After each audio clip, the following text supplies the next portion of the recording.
Welcome to lesson number 5 of Capture and Convert. All right, you've got all the tools. It's all ready to go, and now it's time to pull it all together as we power it up with automation. So this is what we're talking about. We're talking about bringing all of these components together, everything from that landing page through the delivery of your lead magnet, and then all that email series that follows, which of course, all of that together is setting us up to hopefully make a sale.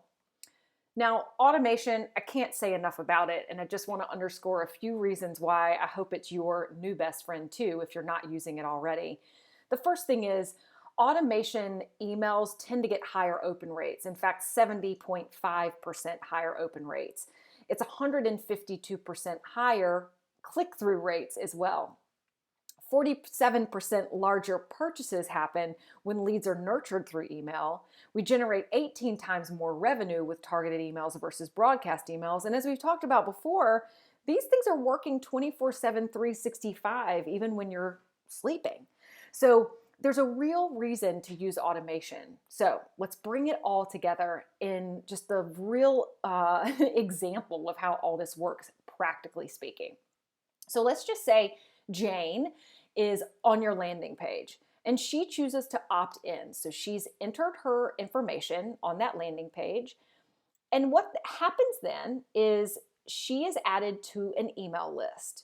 And that's going to trigger the first email to be sent. And that's the lead magnet freebie. So she gets that immediately. That's day 0. Then every day for 4 days, she sent another email. Now, typically those are going to be spaced 24 hours apart or whatever time of day you set them to send. Then 3 days later, she sent the next email.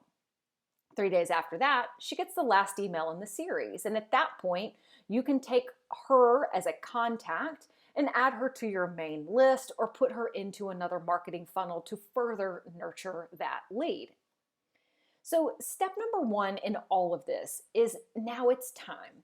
Now that you know what your entire lead magnet marketing funnel looks like, we got to go back to step 1, which is the lead magnet itself. So it's time to create it. Yes, the actual lead magnet that you're going to be sending to people as they opt in to your list.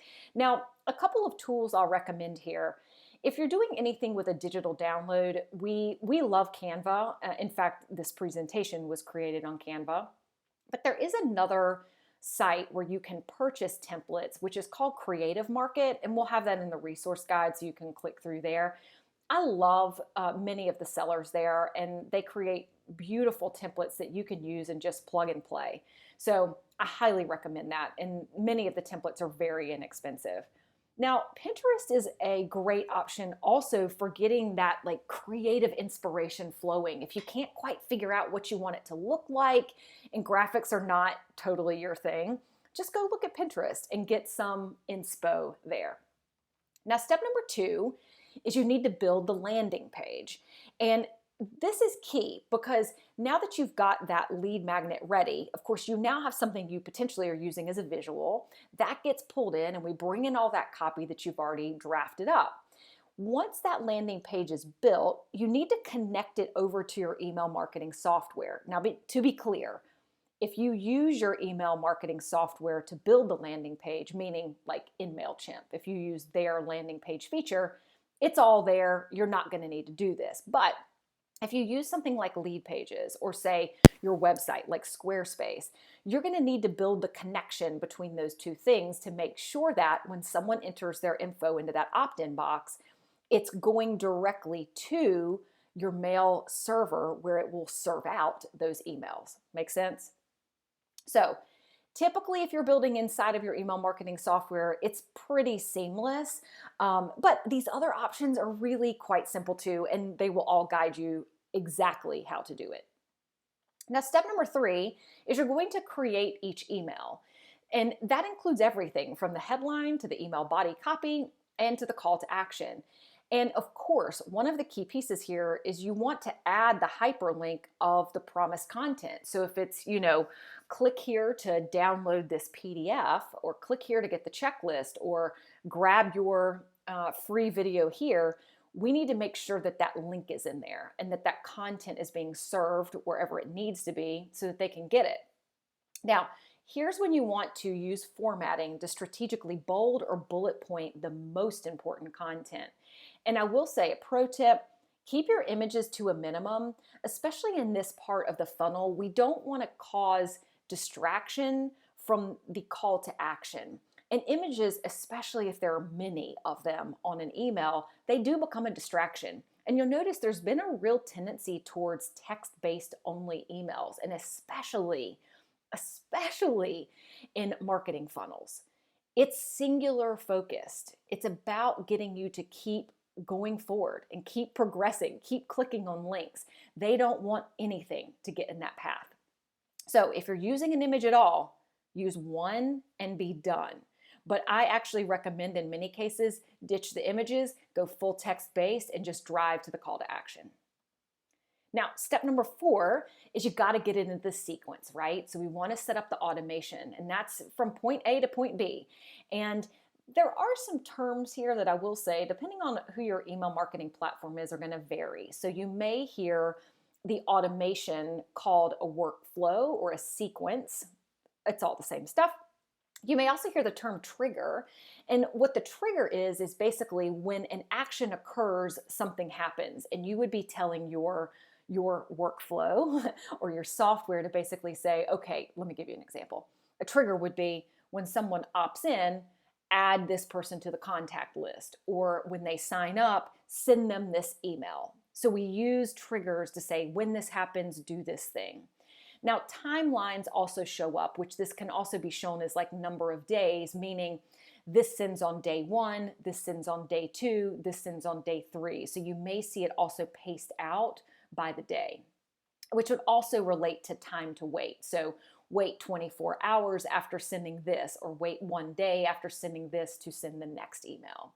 So you're going to see just different terminology depending on what you're using, but I guarantee you this, you're going to be walked through it step by step. It's going to make sense. I promise you, when you dig into it, it's not going to be that hard.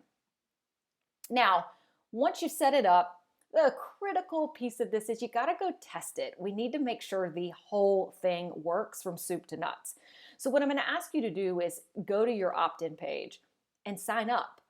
What I want you to check is that everything's functioning there, that when you enter your contact information and you hit like submit, that you do in fact get the first email. And when you get the first email, I want you to check to make sure that that lead magnet link is actually working. Then in order to not have to wait 10 days to get every single one of the emails, you can manually send yourself all of the other emails. And of course, through all of them, you want to be checking for formatting, making sure the links are working, and really just looking for cohesiveness across all of the messages together. Now, some pro tips. Email automation is sometimes an advanced feature through the email marketing platform. So you may, for example, be on a free account and the automation series comes with a paid account. Invest in it. It's important. This is a really, really meaningful thing to invest in your business because it's scalable. So really think about this. When you build it and you put it into play, you're able to now step aside and go do something else in your business. So if, let's just say, it costs you $25 a month, $50 a month, $100 a month. In many cases, your time's worth well more than that, which means if you take 1 hour of your month, that's instead of you doing that, you're actually out working on something else in your business, it makes financial sense. So I do encourage you to invest in this. Now, as it relates to working with your specific email marketing platform, because I'm not going to be able to do a tutorial for every single platform that exists on how to set up the automation, the best place to go is actually their tutorials. Just remember, they have a real vested interest in making sure you're successful with their platform or you're going somewhere else. So start there. Search for their tutorial on automation and you will get what you need. Now, I do want to say this. For some of you, this may seem like you're reading Greek. You get into it and you're like, oh God, I cannot figure out how this works. And it's just not clicking. That's okay. So of course you can contact the tech support for whichever email provider you're using. However, I also encourage you to hire help. There are a lot of freelancers in the marketing world or VAs who totally rock at this particular task.